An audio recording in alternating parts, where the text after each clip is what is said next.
Now, let's dive into today's story. Chapter 1. The Architect of Deception. Riker Westfield had always been meticulous in his planning. As one of Portland's most respected structural engineers, he'd built his reputation on anticipating problems before they materialized. At 42, he'd constructed an equally methodical life. A sprawling home in the West Hills, 2 teenage children with promising futures, and a marriage of 17 years to Vanessa, who'd once been his college sweetheart. The rain pounded against the windows of his downtown office as Riker reviewed the final blueprints for the Horizon Tower, a 60-story skyscraper that would redefine the city's skyline.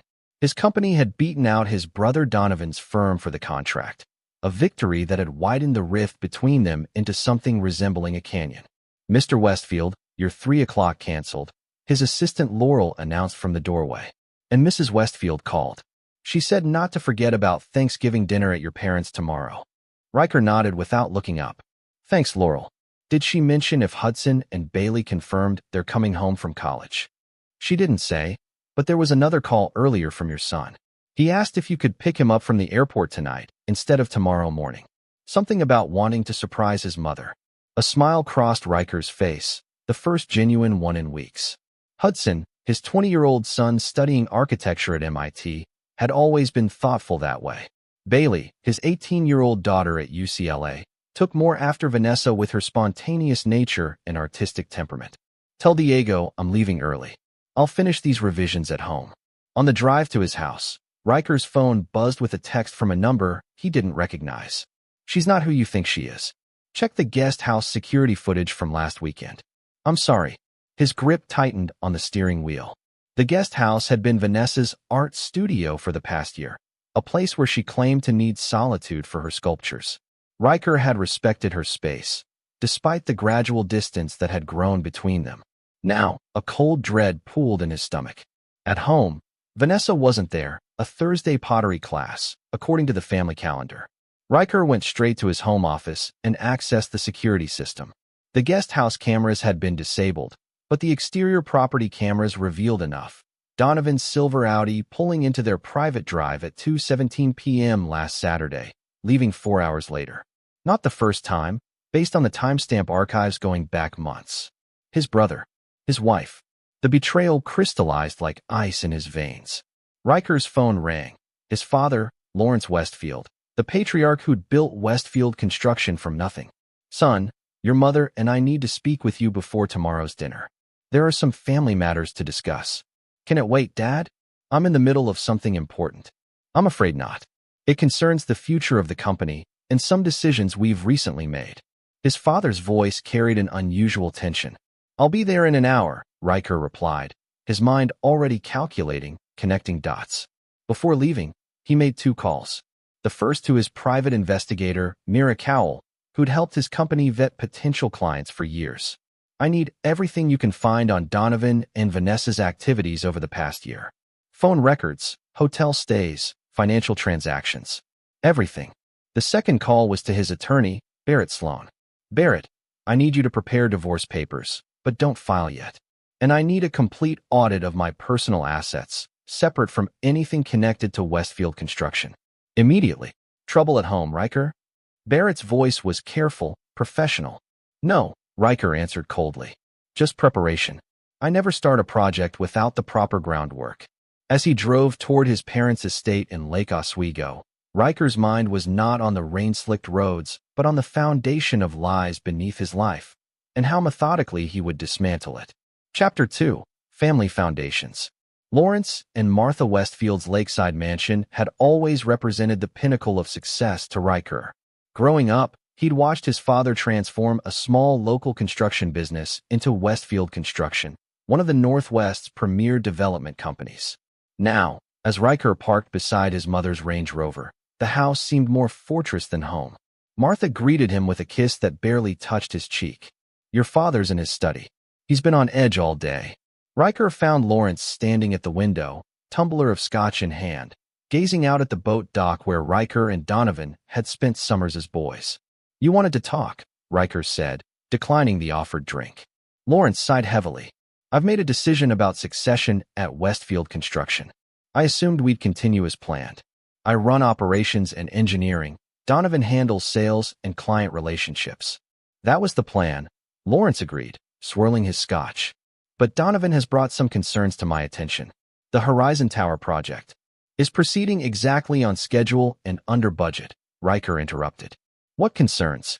He's shown me some calculations suggesting your foundation design has flaws that could become catastrophic over time.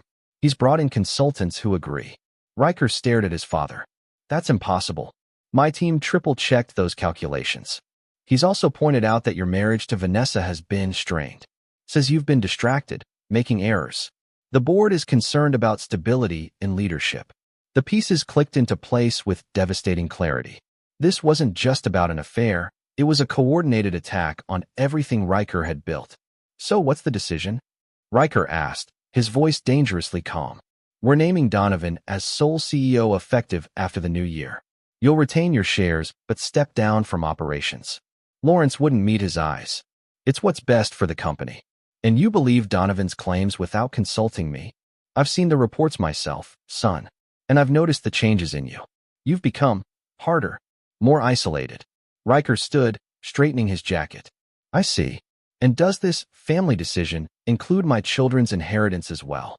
Lawrence looked uncomfortable. We've restructured the family trust.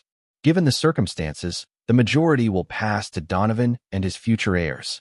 I understand perfectly, Riker said, each word precise as a surgical cut.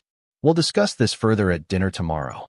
As he left, Riker noticed a text from Mira, preliminary findings ready. More concerning than expected. Call ASAP. In his car, Riker listened as Mira detailed what she'd found. They've been meeting for at least 14 months. But it goes deeper. I found evidence of shared accounts opened 6 months ago. Large transfers from your family trust authorized by your parents. And there's something else. Records of meetings between Donovan and your project engineers for Horizon Tower. He's sabotaging my design, Riker said, the final piece falling into place. And convincing my own team to help him. There's more, Mira continued. Your daughter Bailey has been in regular contact with Donovan, meeting him when she's home from college. And your son's flight, it was changed. He's actually arriving tomorrow morning, not tonight. The betrayal expanded like a blast radius. Even his children were being drawn into the web. Keep digging, Riker instructed. I want to know everyone involved. At home, Riker bypassed the main house and went to the guest house studio. Using his rarely exercised owner's key, he entered the space that had once been just a guest bedroom and sitting area. Now it was transformed.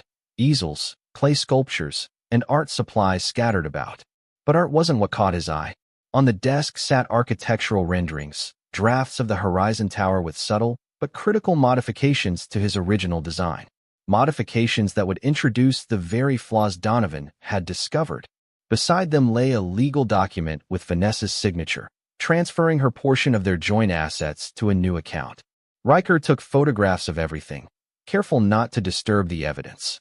Then he sat in the gathering darkness, formulating the architecture of his response. When Vanessa returned home, he greeted her with a practiced smile, discussing Thanksgiving plans as if nothing had changed. Hudson texted that he can't wait to see us, he mentioned casually. Did he? Vanessa replied, not meeting his eyes. That's wonderful. Another lie. Another confirmation. That night, as Vanessa slept, Riker made one final call to an old college friend who'd gone into digital security after a checkered past. Nash, I need a system that will capture and archive communications from specific devices without detection. And I need it operational by tomorrow morning. That's cutting it close, RYK. And probably not entirely legal. I'll make it worth the risk. This is personal. Say no more. I'll be there at 6. As midnight approached, Riker stood at his home office window, watching the city lights below. The family he'd trusted had constructed an elaborate betrayal. Tomorrow, at Thanksgiving dinner, they would spring their trap. But they'd forgotten the most important rule of engineering. Always account for countermeasures. Chapter 3. The Thanksgiving Revelation. Thanksgiving Day dawned with appropriate gloom. Heavy clouds threatening the kind of deluge Portland was famous for. By noon, Nash had installed untraceable monitoring software on Vanessa's devices and placed discrete recording equipment throughout the house. Riker had also transferred substantial funds to accounts only he could access, a preemptive move against the financial strangulation he anticipated. "You're sure this is necessary?" Nash had asked, concern evident beneath his professional demeanor. "More than necessary," Riker had replied. "It's self-preservation." At 3 o'clock, the Westfield family gathered at Lawrence and Martha's estate. Donovan arrived early, helping Martha in the kitchen while casting victorious glances at Riker. Hudson and Bailey hugged their father with what seemed like genuine affection, though Riker noted Bailey's eyes darting to her phone throughout their conversation. "Everything okay, sweetheart?" he asked his daughter. "Just college stuff, Dad," she replied quickly. Too quickly. Dinner began pleasantly enough. Martha's traditional spread, Lawrence's ritual carving of the turkey, wine flowing freely. Riker observed it all with detached precision, noting how Vanessa positioned herself between Donovan and Bailey, how his parents exchanged meaningful glances as dessert approached. Lawrence finally cleared his throat, tapping his glass for attention. "Before we have pumpkin pie, there's a family matter we need to address." He looked to Martha, who nodded encouragingly. "Riker, I know we discussed some changes yesterday, but after further consideration, your mother and I believe more decisive action is necessary." Riker sipped his water, face impassive. "We're cutting you from the will," Lawrence declared, his voice hardening. "Your brother deserves everything after what you've done." "What I've done?" Riker raised an eyebrow. "The Horizon Tower project is compromised because of your negligence," Donovan interjected. "You've put people's lives at risk, not to mention the company's reputation." "And that's not all," Martha added. "Your behavior has been concerning for months. The drinking, the late nights." "What drinking?" Riker asked mildly. "I haven't had alcohol in years." "Don't lie to us," Vanessa snapped, her hand sliding beneath the table. "We've all seen the changes. You're never home, always locked in your office." Riker noticed his wife's fingers intertwining with Donovan's under the tablecloth, a gesture meant to be hidden, but visible from his angle. "Hudson, Bailey," Riker addressed his children calmly. "Did you know about this family meeting?" His son looked confused, but Bailey couldn't meet his eyes. "Bailey's been worried about you too, Dad," Vanessa said. "We all have. That's why we've made arrangements," Lawrence continued. "Donovan will take full control of Westfield construction immediately, not after the new year. The family trust will be restructured accordingly. And there's something else," Vanessa added, squeezing Donovan's hand openly now. "I want a divorce, and the kids hate you anyway." Hudson's head snapped up. "What?" "Mom, I never said." "It's okay, Hudson," Vanessa interrupted. "You don't have to pretend anymore. Your father knows what he's done to this family." Riker set down his napkin and stood slowly. "I see. And what exactly have I done?" "You've neglected your family for your work," Martha said. "You've made critical errors that could have cost lives," added Lawrence. "You've become cold, distant," Vanessa concluded. "The kids and I deserve better." "The kids," Riker repeated thoughtfully. "Hudson, would you share what you told me last week about your architectural internship?" Hudson looked confused. "About working with Grandpa's company next summer?" "No," Riker corrected gently. "About the engineering assessment you were asked to do on my Horizon Tower designs." Silence fell across the table. I never did any assessment," Hudson said slowly. "I'm not qualified to evaluate structural engineering at that level." Riker nodded. "And yet, someone created a report with your electronic signature, dated 3 weeks ago, claiming my designs were fundamentally flawed." "What?" Hudson looked stunned. "Bailey," Riker turned to his daughter. "Would you tell everyone about the scholarship offer you received last month? The one contingent on your trust fund access." Bailey paled. "Dad, a scholarship that doesn't exist," Riker continued, "from a foundation created 6 weeks ago by your uncle." Donovan stood abruptly. "That's enough, Riker. You're obviously unstable. Sit down," Riker commanded with such quiet authority that Donovan complied instinctively. "I'm not finished." From his jacket, Riker produced a tablet. "Let me share what I've discovered in the past 24 hours. He played a series of recordings. Conversations between Donovan and Vanessa planning not just their affair, but the systematic dismantling of Riker's life. Meetings where they convinced Lawrence and Martha that Riker was becoming unstable. Discussions with Bailey about accessing her trust fund early in exchange for supporting their narrative. "You've been spying on us?" Vanessa hissed. "I've been gathering evidence," Riker corrected. "Including this." The next recording showed Donovan instructing one of Riker's engineers to modify the Horizon Tower plans, introducing the very flaws they'd later discover. "You altered my designs," Riker addressed his brother. "You tampered with critical safety calculations to frame me for negligence."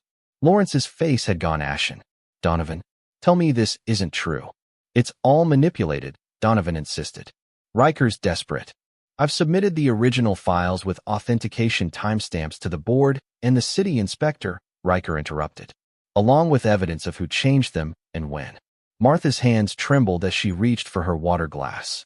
"Why would you do this, Donovan?" "Because he's always been jealous," Riker answered for him. "I earned my position while he relied on charm and manipulation. The Horizon Tower was the final straw when his firm lost the bid to mine." Vanessa stood, her composure cracking. "You've twisted everything." "We're done, Riker. The kids are coming with me." "No, Mom," Hudson said firmly. "I'm not going anywhere until I understand what's happening." "Me neither," Bailey added quietly, tears streaming down her face. "Did you really try to buy me off with a fake scholarship, Uncle Donovan?" "They're manipulating you," Vanessa insisted. "Riker, we want you out of the house tonight. You have until midnight." Riker checked his watch with deliberate calm. "That won't be necessary. I've already made arrangements." "Of course you have," Donovan sneered. "Running away when confronted? Typical." "Not running," Riker corrected. "Responding." He stood, buttoning his jacket. "Hudson, Bailey, regardless of what you decide, your college funds are secure in trusts only I can access. They can't be touched by anyone else, including your mother or grandparents. You can't just take their money." Vanessa exclaimed. "It's not their money," Riker replied coolly. "It's my children's future, which I established with earnings from my private consulting work, separate from Westfield Construction." He turned to his parents. "As for the company and family trust, I've instructed my attorneys to initiate proceedings first thing tomorrow morning. The evidence of Donovan's tampering with the Horizon Tower plans constitutes criminal fraud." "You wouldn't," Lawrence breathed. "I already have," Riker confirmed. "The authorities have been notified." "We're your family," Martha protested. "You ceased being my family the moment you conspired against me," Riker replied without emotion. "Hudson, Bailey, I'll be at the Sentinel Hotel if you want to talk. The decision is yours." As Riker walked out, the weight of decades of family history fell away. In his car, he watched the rain cascade down the windshield, obscuring the house where he'd once believed in unbreakable bonds. His phone buzzed, Barrett confirming that all preparations were complete. Everything was in motion now. As Riker drove away from his parents' estate, the first notifications began to light up his family's phones, automated messages triggered by his departure, setting in motion the architecture of consequences he'd designed overnight. By the time he reached the highway, his father had called 13 times in panic. Riker let each call go to voicemail. Lawrence Westfield was discovering that his elder son had just executed a silent takeover of Westfield Construction through proxy votes and leveraged stock options, the culmination of a contingency plan Riker had established years ago but never expected to use. The midnight deadline they'd given him would come and go. By morning, none of them would recognize the landscape of their lives. In the penthouse suite of the Sentinel, Riker poured himself a rare glass of scotch and allowed himself one moment of genuine grief for the family he'd lost. Then, methodical as always, he opened his laptop and began the next phase of his plan. Chapter 4. The Architect Unveiled. 3 days after Thanksgiving, Riker sat in Barrett Sloan's office reviewing the cascade of consequences his actions had triggered. The law firm's floor-to-ceiling windows offered a panoramic view of Portland's rainy skyline, including the partially constructed Horizon Tower in the distance. The board voted unanimously to remove Donovan and reinstate you as CEO, Barrett reported, sliding documents across the polished table. "Your father's voting rights have been temporarily suspended pending the fraud investigation." "And the project?" "City inspectors confirmed your original designs were sound. Construction resumes tomorrow under your direct supervision." Riker nodded, his face revealing nothing of the satisfaction he felt. "The divorce proceedings?" "Vanessa is contesting everything, as expected. She's hired Tessa Monroe." "The shark," Riker commented. Tessa Monroe was notorious for securing brutal settlements for her clients. "Let her circle. We're prepared." Barrett hesitated. "There's something else. Your daughter Bailey requested a meeting alone, without her mother's knowledge. This was unexpected. Since Thanksgiving, Hudson had reached out several times, but Bailey had maintained radio silence, apparently siding with Vanessa and Donovan. When she's here now, actually, in the conference room. Bailey looked smaller somehow, hunched in the oversized leather chair, her UCLA sweatshirt making her seem younger than her 18 years. When Riker entered, she didn't stand. "Mom thinks I'm touring apartment options for next semester," she said without preamble. "Are you?" "No." Bailey pushed a flash drive across the table. "I'm bringing you this." "What is it?" "Everything. Their plans, their conversations. I've been recording them since September." Riker's carefully maintained composure slipped. "You knew?" "All this time." Bailey's eyes, so like his own, hardened. "Uncle Donovan approached me last summer with this scholarship story. Something felt off, so I started paying attention. Then I found Mom's second phone with all the messages between them. Why didn't you come to me sooner?" "Because I needed to be sure what they were planning. And," she hesitated, "I wasn't sure whose side I should be on. You've always been so focused on work, Dad. Sometimes it felt like your buildings mattered more than we did." The truth of her words pierced him more deeply than any betrayal. "Bailey, let me finish," she interrupted. "I was angry enough to listen when they started talking about you being unstable. But then Uncle Donovan asked me to lie about things you'd supposedly said to me. Dark things, scary things. That's when I knew something was really wrong." She tapped the flash drive. "There's more than just their affair on here. They were planning to have you committed, Dad. Involuntarily. They had doctors lined up to diagnose you with paranoid delusions." Riker felt cold fury crystallizing in his chest. "That's why they wanted me out by midnight. They had a facility ready." Bailey nodded. "A private psychiatric hospital in eastern Washington. Mom signed papers as your next of kin. They were going to claim you'd threatened suicide." For a moment, Riker couldn't speak, the magnitude of the betrayal expanding beyond what even he had imagined. "There's something else you should know," Bailey continued. "Hudson never knew any of this. They kept him completely in the dark because they thought he wouldn't go along with it. He really believed you were working too hard and needed help. And now, he's devastated. Uncle Donovan tried to convince him you'd fake the evidence, but Hudson's smart enough to see through that. He's been staying at a friend's place, refuses to talk to Mom or the grandparents." Riker studied his daughter, seeing for the first time not just his physical features reflected in her face, but his strategic mind as well. "Why are you telling me all this now?" Bailey's composure cracked slightly. "Because they're not stopping, Dad. They're desperate. And I'm afraid of what they might do next. Do you want to stay with me at the hotel?" She shook her head. "No. I need to stay close to keep gathering information. Just be careful." After Bailey left, Riker reviewed the contents of the flash drive with Barrett. What they found went beyond family betrayal into criminal conspiracy, evidence of Donovan bribing city officials, Vanessa transferring funds from Riker's accounts, detailed plans for having Riker declared mentally incompetent. "This changes the game," Barrett said grimly. "We need to involve law enforcement."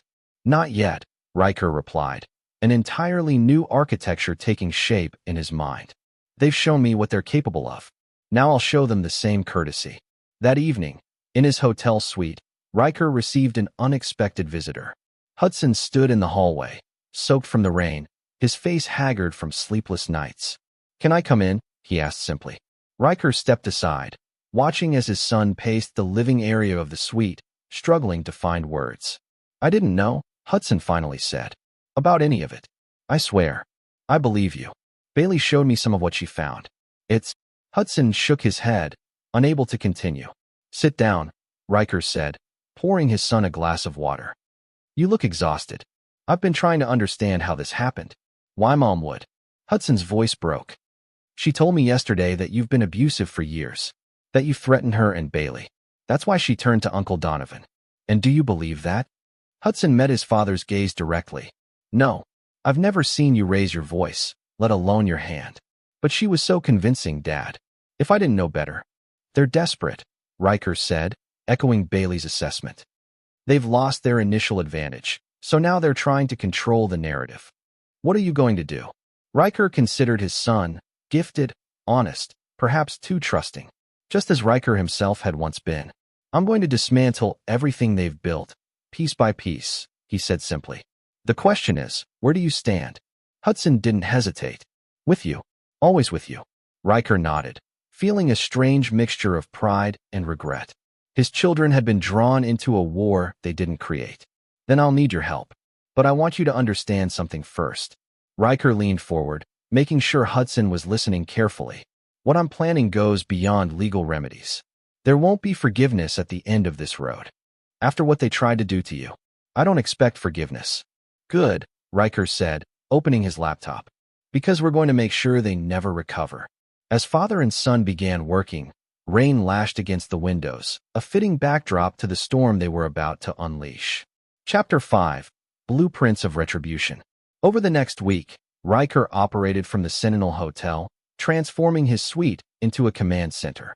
While maintaining a public face as the reinstated CEO of Westfield Construction, he worked meticulously on a separate, private project, the systematic dismantling of everyone who had betrayed him. Barrett Sloan had taken one look at Riker's proposed strategy and recused himself. As your attorney, I can't be involved in this. As your friend, I'll say only this. Be careful you don't become what they falsely accused you of being. Riker had simply nodded. I understand. Consider our professional relationship paused. Instead, he assembled a different team. Nash handling digital surveillance and cyber operations. Mira Cowell expanding her investigative work. Hudson providing insights into family vulnerabilities. And Bailey continuing to feed information from inside enemy lines. We've confirmed your parents have liquidated significant assets, Mira reported during a secure video call. They're moving money offshore, preparing for potential fallout from the fraud investigation. Can we track the funds? Riker asked. Already done, Nash interjected. They're using a private banker in Geneva, Preston Halliday. He's managed Lawrence's hidden accounts for years. Hidden accounts? Hudson looked confused. Grandpa always said transparency was the foundation of business ethics. Another lie, Riker said flatly. Your grandfather has maintained shadow accounts since before you were born.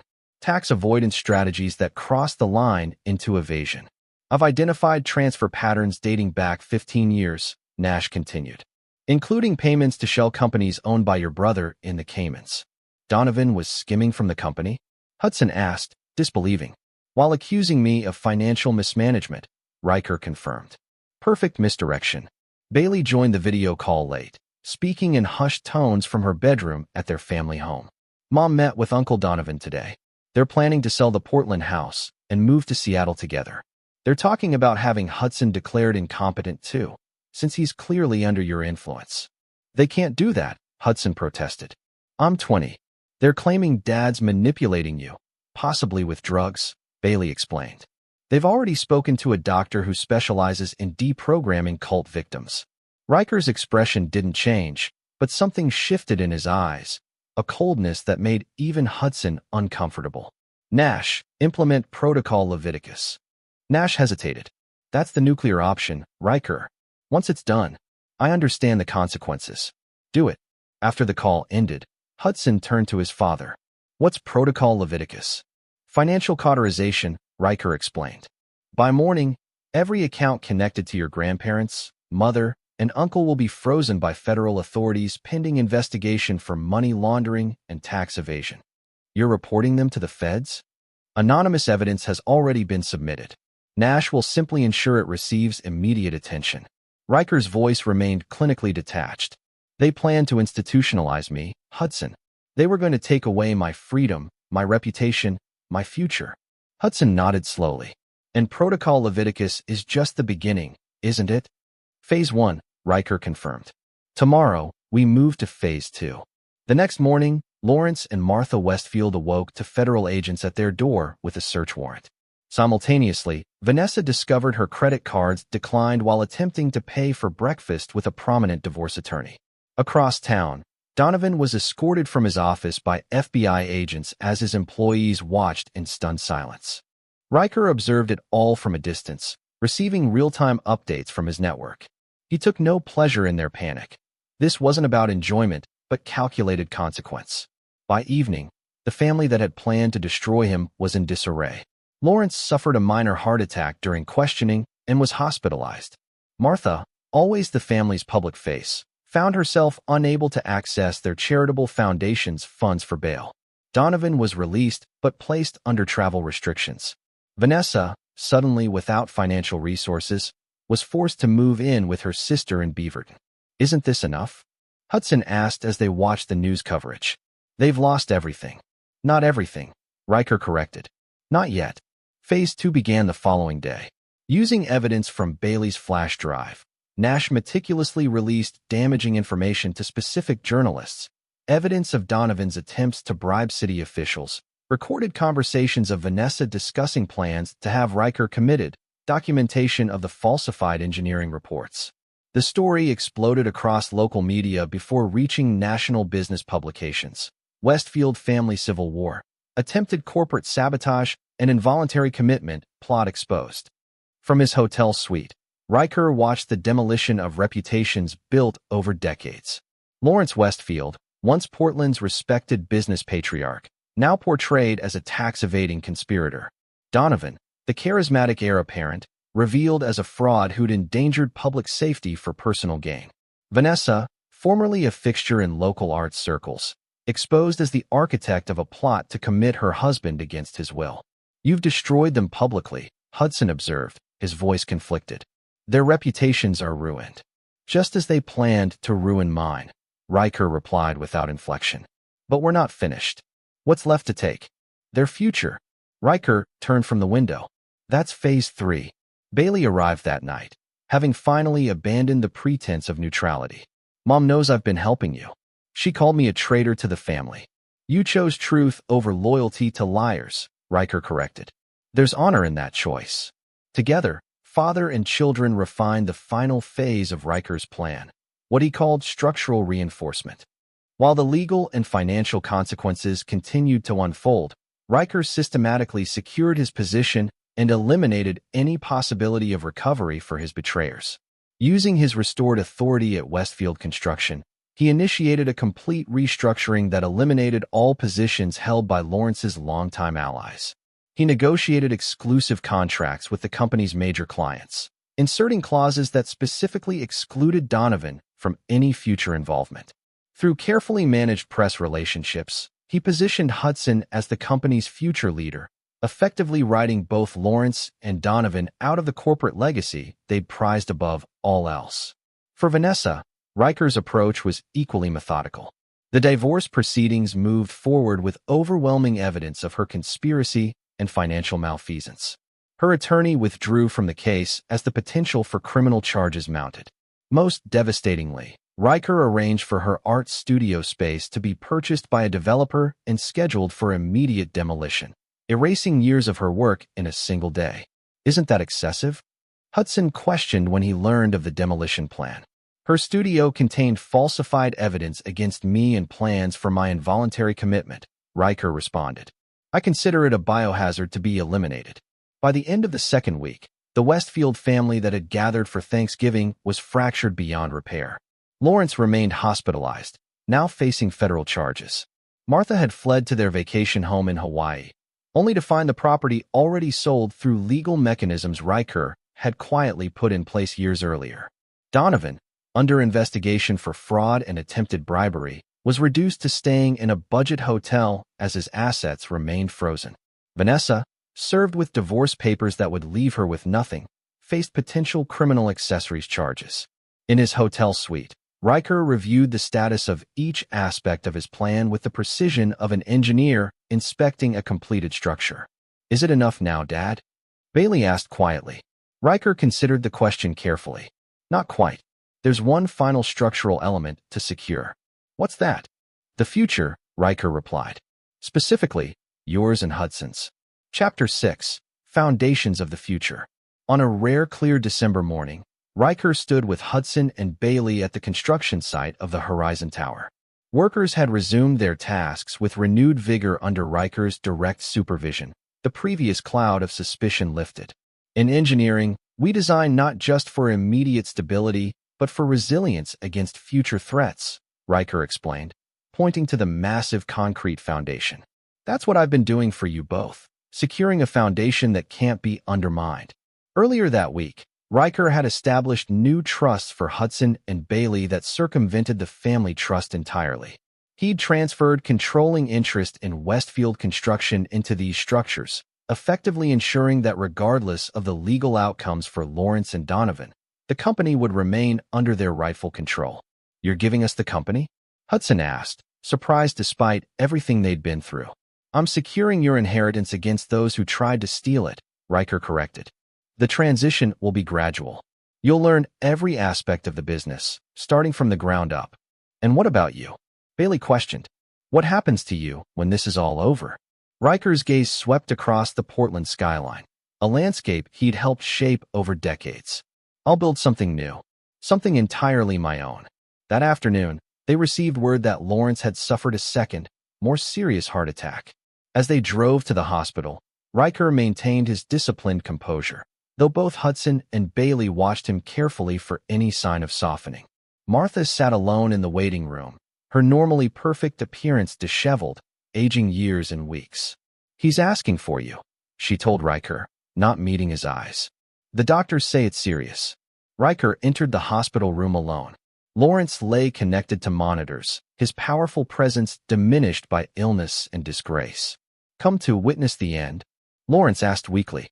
"I came because my children should have the opportunity to say goodbye to their grandfather, despite everything," Riker replied evenly. "Whether they choose to is their decision. Always a practical one." Lawrence struggled to sit up. "I was wrong about you. Wrong about everything." "Yes, you were. Can you ever forgive?" Riker interrupted, his voice calm but unyielding. "No." Lawrence seemed to shrink further into the hospital bed. "I don't understand you. Never have." "You understood me perfectly well when you thought you could control me," Riker observed. "It's only my independence that confuses you." "What happens now?"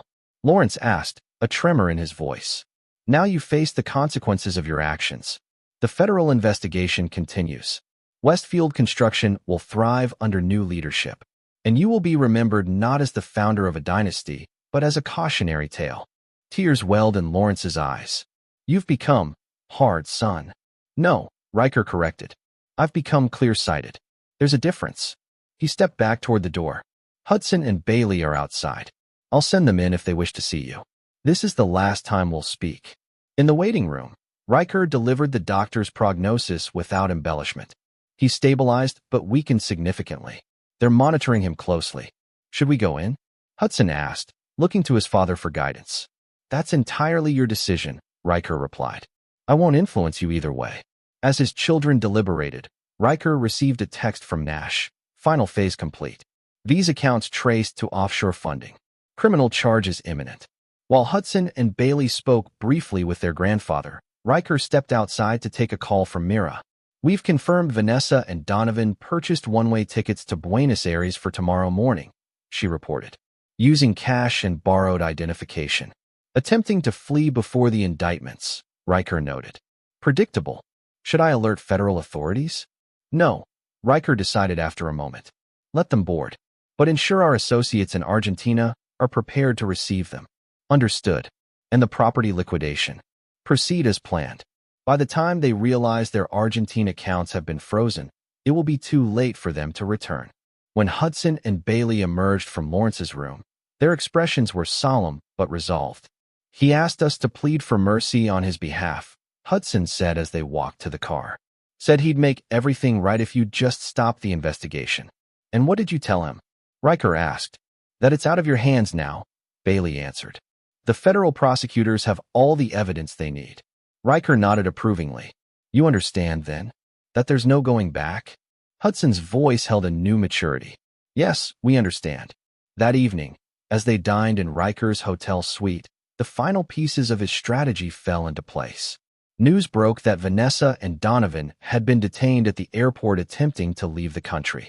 Martha, facing her own legal jeopardy, had agreed to cooperate with prosecutors in exchange for leniency.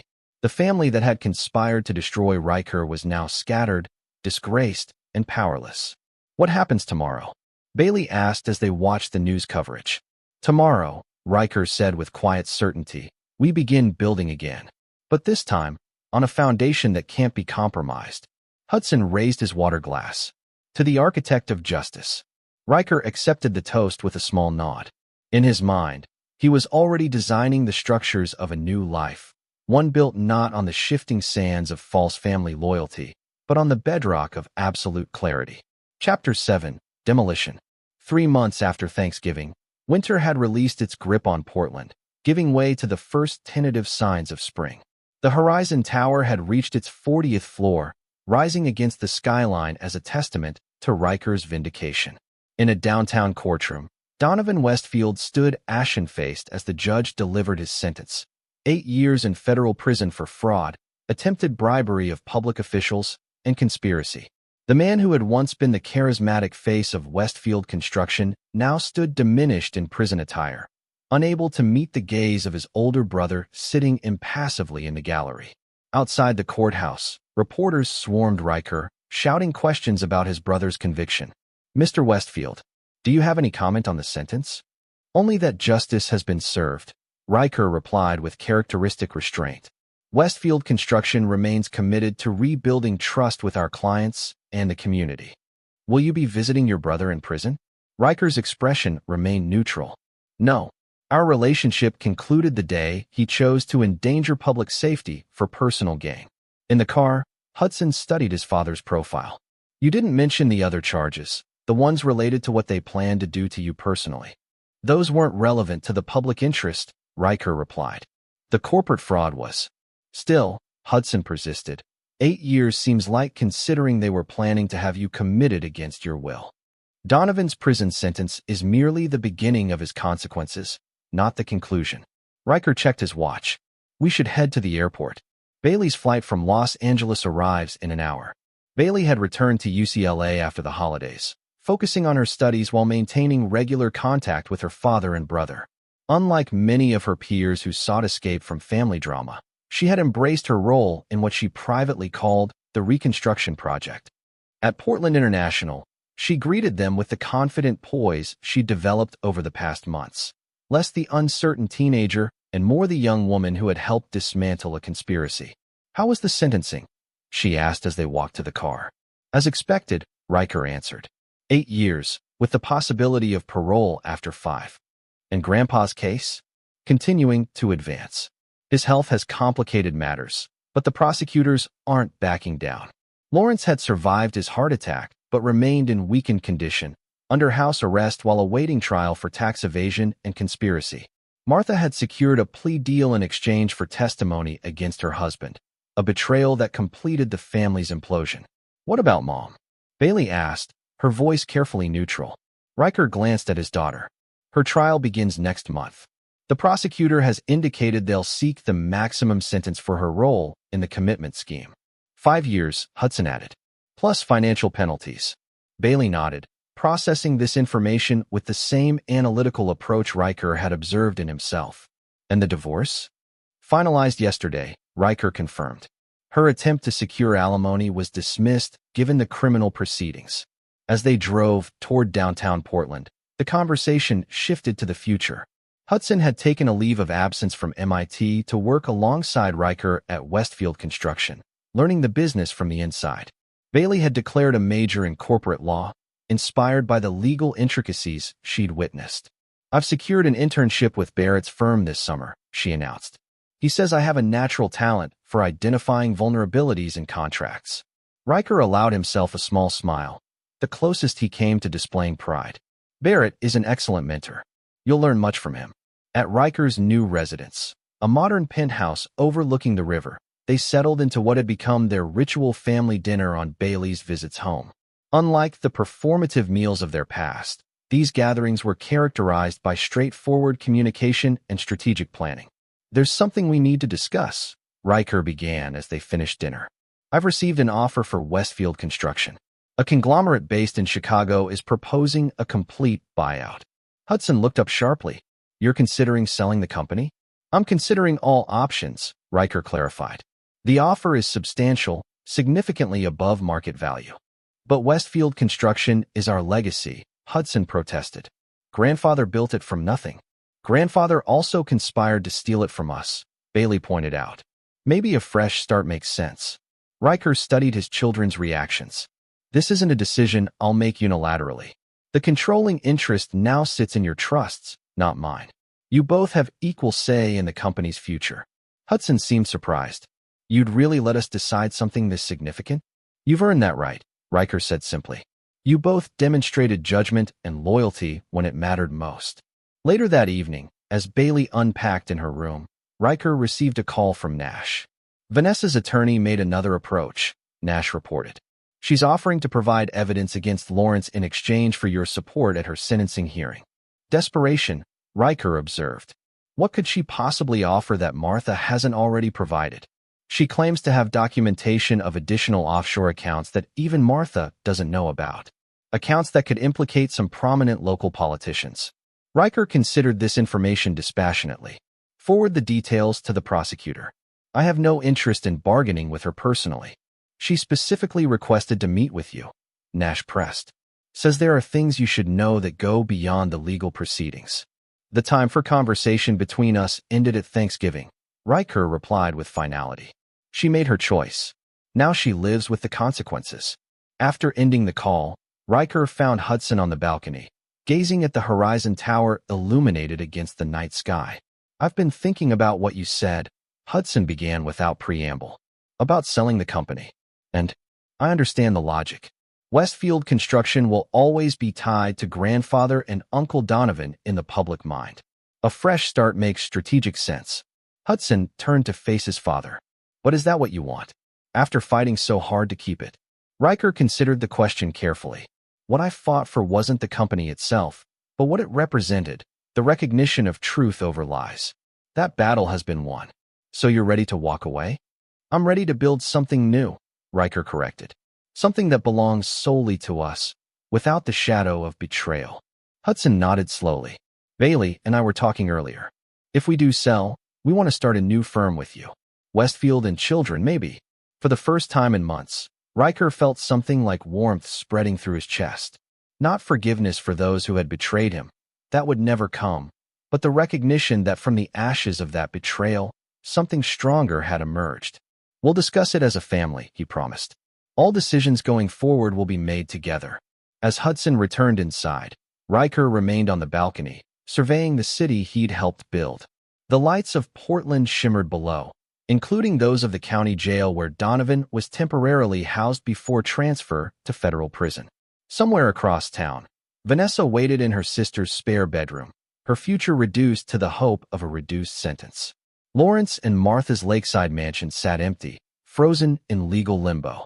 Riker felt no satisfaction in their suffering, only a cold certainty that justice had been precisely calibrated. He had designed their downfall with the same meticulous attention he brought to his engineering projects, calculating load-bearing capacities, identifying structural weaknesses, applying pressure at exactly the right points until collapse was inevitable. Tomorrow would bring new challenges, new opportunities to build. But tonight, standing above the city as his children planned their shared future inside, Riker Westfield allowed himself one moment of perfect clarity. He had not merely survived their betrayal. He had transcended it. Chapter 8. Structural Integrity. The headquarters of Westfield & Associates opened on a bright June morning, occupying the top 3 floors of a sleek downtown tower with views stretching from Mount Hood to the Columbia River. The name, chosen after careful consideration, acknowledged the family's legacy while establishing a clear distinction from Westfield Construction, which had been sold to the Chicago conglomerate for a record sum. Riker stood in his new office, Hudson and Bailey beside him, as Portland's business elite and media gathered for the opening reception. The space reflected his aesthetic perfectly, modern clean lines, natural materials, and absolute functionality without excess. Like the man himself, the design revealed nothing it didn't intend to. Nervous? Bailey asked, straightening her father's already impeccable tie. Focused, Riker corrected, though the faint smile he permitted himself acknowledged her teasing. The past 2 months had brought the final resolution to the Westfield family saga. Lawrence had pleaded guilty to reduced charges, receiving home confinement rather than prison due to his failing health. Martha had relocated to Arizona, cut off from her social circles and former life. Vanessa had received a 4-year sentence, eligible for parole after 18 months. The family that had conspired against Riker now existed only in the periphery of his world. Consequences delivered, justice served. The reception proceeded with the precision Riker demanded of all his projects. Hudson, now 21 and growing into his role as Chief Operations Officer, presented the firm's inaugural projects to potential clients. Bailey, between semesters at UCLA, demonstrated remarkable poise as she discussed the company's commitment to ethical business practices. "You've trained them well," observed Mayor Talia Winters as she joined Riker at the window. "Hard to believe they're the same kids I met at charity events just a year ago." "They've adapted to changing circumstances," Riker replied diplomatically. The mayor studied him with frank curiosity. "You know, Riker, half the city is terrified of you now. The other half wants to learn your secrets. You systematically dismantled one of Portland's most established families without ever raising your voice or showing a moment's weakness." "I simply responded to provocation," Riker observed, his tone even. "Any engineer understands that every action produces an equal and opposite reaction. Is that what it was? Just physics?" Mayor Winters smiled slightly. "The DA tells me Vanessa has requested another meeting with you. Third time this month. And my answer remains the same. She claims to have information about additional conspirators. People who helped your brother and parents." Riker turned to face the mayor directly. "If she has information relevant to ongoing investigations, she should provide it to the proper authorities. I have no interest in private negotiations." As the mayor moved away to greet other guests, Barrett Sloan approached with a distinguished-looking man Riker didn't recognize. "Riker, I'd like you to meet Wesley Durham," Barrett said. "He's chief counsel for Meridian Development. They're looking for an architectural engineer for their Vancouver waterfront project." Meridian was one of the few major Pacific Northwest developers that had never worked with Westfield Construction, having been loyal to a competitor for decades. "Mr. Westfield," Durham extended his hand. "Your reputation precedes you."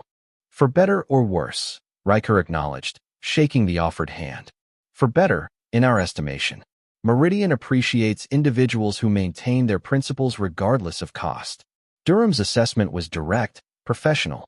"Would you be interested in reviewing our preliminary concepts? The project requires someone with your exactitude." "I'd be happy to schedule a meeting next week," Riker replied. "Hudson should join us as well. He'll be taking lead on new project development." As the reception continued, Riker moved through the crowd with practiced ease, neither seeking nor avoiding attention. He had never been the charismatic face of his family's business. That role had belonged to Donovan. Instead, he had always been its foundation, its structural integrity. Now, that strength stood revealed rather than concealed. Later that evening, after the guests had departed, Riker sat with Hudson and Bailey in the conference room, reviewing the day's outcomes. "Meridian is a significant potential client," Hudson noted, scrolling through his tablet. "If we secure their Vancouver project, it could lead to their Seattle redevelopment next year." "We've received 14 formal inquiries from attendees today," Bailey added, "plus 3 more from former Westfield Construction clients who want to follow you rather than stay with the new ownership." Riker nodded approvingly. "A successful launch." "There's something else," Hudson said, hesitating slightly. "I received a call from Uncle Donovan's attorney this morning." Riker's expression didn't change. "What did he want?" "To inform us that Uncle Donovan is being transferred to a federal facility in Minnesota next week. He asked if we would consider visiting before he goes." "And your response?" Hudson met his father's gaze directly. "I told him that we've moved forward with our lives and suggest he do the same." "An appropriate answer," Riker approved. "Bailey, have you heard from your mother's representatives?" She nodded. "Her new attorney sent a letter asking if I would provide a character statement for her parole hearing next year. I haven't responded yet." "You're both adults," Riker said after a moment. "Your relationships with your former family members are your own to determine. I won't dictate your choices." "But you've made your position clear," Bailey observed. "No contact, no forgiveness." "My position reflects my experience," Riker corrected. "They conspired to destroy me, not just financially or professionally, but completely. My response is proportional." Hudson leaned forward. "What if they genuinely regret what they did? People can change, can't they?" "Perhaps," Riker acknowledged. "But regret that comes only after failure and consequences is not genuine remorse. It's merely disappointment in their own miscalculation." "That's cold, Dad," Bailey said quietly. "It's accurate," Riker replied without defensiveness. "In engineering, We don't rely on hopes or intentions. We calculate load-bearing capacities based on demonstrated strength. People are no different. They've demonstrated their character under pressure. I've adjusted my calculations accordingly. The conversation shifted to upcoming projects and business development strategies. The family matter closed with Riker's characteristic finality. As they worked into the evening, the lights of Portland gradually illuminated below them, a city where the Westfield name now carried new meaning. Later that night, after Hudson and Bailey had departed for their respective apartments, Riker remained in his office reviewing preliminary designs for the Meridian project. A text from Nash interrupted his concentration. Surveillance confirms V received contraband cell phone in prison. Attempted to contact Hudson directly. Message intercepted. Riker's expression hardened imperceptibly. Despite everything, Vanessa was still trying to manipulate their children to find cracks in the foundation he'd rebuilt. Content. He replied. Emotional appeal. Claims evidence of Lawrence forcing her participation in conspiracy through threats. Requests secret meeting with H. Riker considered this information carefully. 6 months ago, such an attempt might have succeeded. Hudson, in particular, had struggled with the absolute severance of family ties. But now, strengthened by truth and clarity, his son would recognize the manipulation for what it was. No action necessary, Riker texted back. H will report contact if received. He returned to his designs, the brief interruption already compartmentalized and filed away. Outside his window, the partially completed Horizon Tower stood illuminated against the night sky, a structure he'd designed, nearly lost, and ultimately reclaimed. A testament to his principle that proper engineering always prevailed against attempts to compromise structural integrity. Tomorrow would bring new challenges, new designs, new opportunities to build. Like the towers he created, Riker Westfield stood uncompromised. Chapter 9. The Midnight Verdict. 1 year to the day after the Thanksgiving that had shattered his family, Riker Westfield stood at the expansive windows of his penthouse, watching the city prepare for another holiday season. Below, Portland's streets glimmered with early decorations while a gentle snowfall, rare for November, dusted the landscape with crystalline purity. The past year had transformed him in ways both visible and invisible. Westfield and Associates had rapidly established itself as the premier architectural engineering firm in the Pacific Northwest, with prestigious projects stretching from Vancouver to San Francisco. Hudson had grown into his executive role with remarkable aptitude, while Bailey divided her time between UCLA studies and apprenticing at the firm during breaks. To outside observers, Riker Westfield appeared to have emerged from betrayal not merely intact but enhanced, his reputation for brilliance now matched by a reputation for implacable resolve. The doorbell interrupted his contemplation. Though he wasn't expecting visitors, the security system had already identified and cleared the arrival. Barrett Sloan. I apologize for coming unannounced, Barrett said as Riker admitted him, brushing snow from his overcoat. But this couldn't wait for morning. What's happened? Riker asked, leading his friend and attorney to the living room.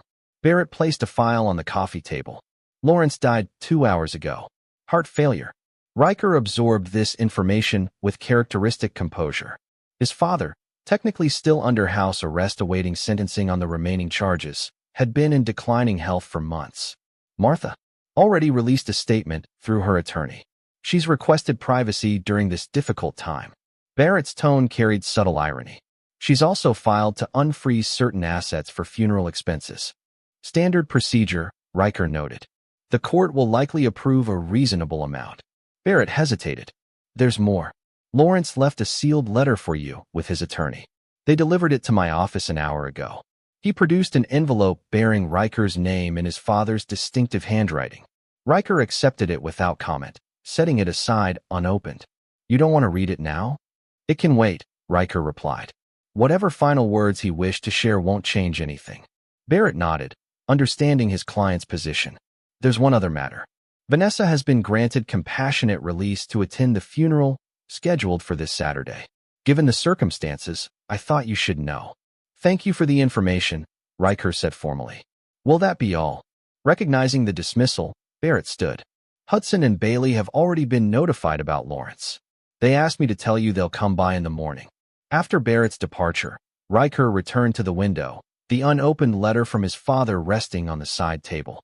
The snow continued to fall, transforming the urban landscape into something almost unrecognizable, familiar structures cloaked in white stillness. His phone vibrated with a text from Nash.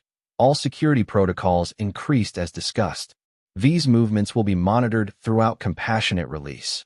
The death of Lawrence Westfield was not unexpected, yet Riker found himself reflecting on the man who had shaped so much of his life, for better and worse. The father who had taught him precision and perseverance, who had modeled both professional excellence and devastating betrayal. The sealed letter seemed to grow more insistent in his peripheral vision. Whatever final communication Lawrence had crafted, confession, justification, perhaps even an attempt at reconciliation, Riker felt no urgency to receive it. Death changed nothing about their final reckoning. Morning brought Hudson and Bailey to his door, their expressions somber but composed. Like their father, they had processed the family's dissolution with remarkable adaptability. "Have you read Grandpa's letter?" Bailey asked as they sat in the kitchen, morning light reflecting off the snow outside. "No," Riker replied, pouring coffee. "Are you going to?" Hudson pressed. Riker considered the question. "Eventually, when it serves a purpose." "The funeral is Saturday," Bailey said carefully. "Will you attend?" "No." Riker's response was definitive. "My presence would only create unnecessary drama during what should be a private family matter for those who still consider themselves family." "Mom will be there," Hudson added. "Under guard, but there. Her attorney says she's been asking about us." Riker studied his children. "And how do you feel about seeing her?" Hudson and Bailey exchanged glances, the silent communication they developed over the past year. "We haven't decided," Bailey answered. "Part of me wants to see her, just to, I don't know, have closure, maybe. Another part feels like there's nothing left to say," Hudson finished. Everything that needed saying was said in that courtroom. Riker nodded. "Whatever you decide, I'll support your choice. You're adults capable of making your own assessments." "But you've made your assessment," Bailey observed. "No contact, no closure, no forgiveness." "Correct," Riker confirmed without apology. Some betrayals exceed the threshold where reconciliation serves any constructive purpose. After breakfast, they reviewed upcoming project milestones. The Meridian Vancouver development was entering final approval stages, while 3 new major clients had signed with Westfield and Associates in the past month. The family business, reconstituted and strengthened, had exceeded even Riker's careful projections. When Hudson and Bailey departed for the office, Riker finally turned his attention to Lawrence's letter. He opened it methodically, neither hurrying nor delaying the inevitable. His father's handwriting, once powerful and commanding, had deteriorated with his health. The message was brief. "Riker, by the time you read this, I will be gone. I don't ask for forgiveness. I know better than anyone that you don't grant it once betrayed. You are your father's son in that regard. What I ask instead is understanding. Everything I did, misguided as it was, came from fear of losing what I'd built. Donovan convinced me you would dismantle Westfield Construction after my retirement, that your vision was too rigid for the company's future. I believed him because it was easier than acknowledging that you had surpassed me years ago. You have won completely. The company bears your vision now, even under new ownership. Your brother serves his sentence in isolation.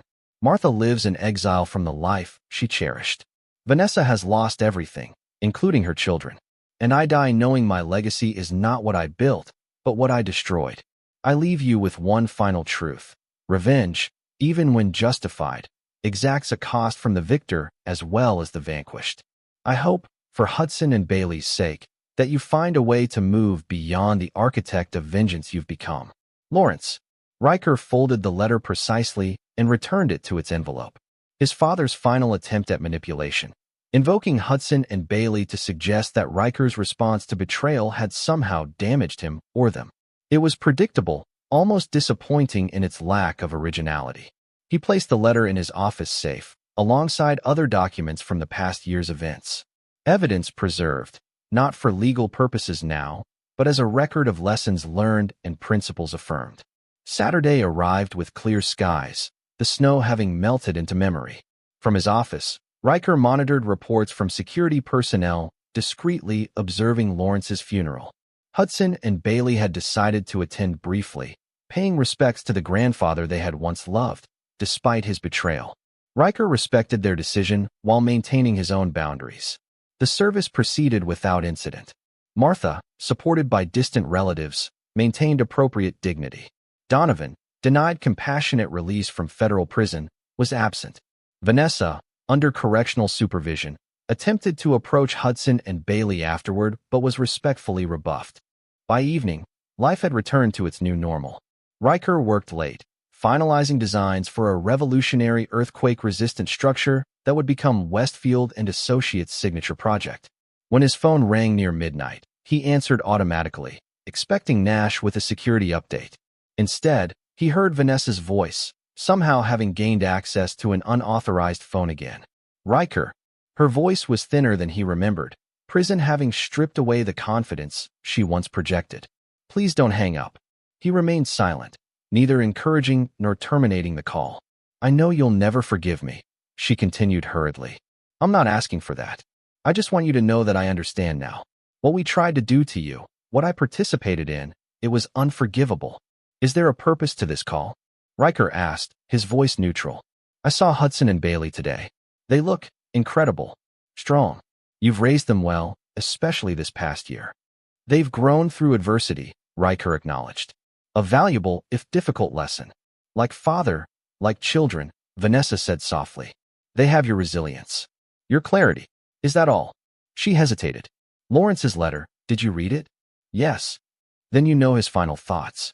His concern that revenge might have changed you. A predictable attempt at posthumous manipulation, Riker observed. Unsuccessful. But he wasn't entirely wrong, was he? Vanessa pressed. The Riker I married could be cold, methodical, even distant, but never cruel. What you did to us was precisely calibrated to the harm you intended, Riker interrupted. Nothing more, nothing less. We'll never see each other again after this call, Vanessa said, an edge of desperation entering her voice. I just need to know one thing. Was there ever a moment when you considered forgiveness? Even a possibility of it? Riker considered the question with his characteristic thoroughness. No. The silence stretched between them, 17 years of marriage reduced to this final midnight reckoning. I understand, Vanessa finally said, her voice steadier now. Goodbye, Riker. After the call ended, Riker returned to his designs, the interruption compartmentalized like all other distractions. Outside his window, Portland had fallen silent under the weight of night, the city's lights creating patterns of illumination against darkness, structure imposed upon chaos, order upon disorder. Tomorrow would bring new challenges, a breakfast meeting with Hudson and Bailey to discuss the firm's 5-year strategic plan, final review of the Meridian Vancouver project, preliminary discussions about expanding Westfield and Associates to international markets. The betrayal that had nearly destroyed him had instead become the foundation for something stronger, more resilient, more precisely engineered. Hudson and Bailey had emerged as partners rather than merely heirs. The architectural vision he'd always pursued could now manifest without compromise or constraint. In the silence of midnight, Riker Westfield permitted himself a moment of perfect clarity. He had not merely survived, he had reconstructed. And in that reconstruction, he had built exactly the life he'd always intended, governed by principles that would never again be undermined by misplaced trust or family obligation. The architect of vengeance had become the architect of his own uncompromised future, and in that future, there was no place for forgiveness. Only the clean precision of justice served and consequences delivered. 1 year after that Thanksgiving dinner, as his father's phone had exploded with panic when Riker reached the highway, the final design was complete. The foundation was secure. The structure would endure. This is where our story comes to an end. Share your thoughts in the comments section. Thanks for your time. If you enjoy this story, please subscribe to this channel. Click on the video you see on the screen, and I will see you there.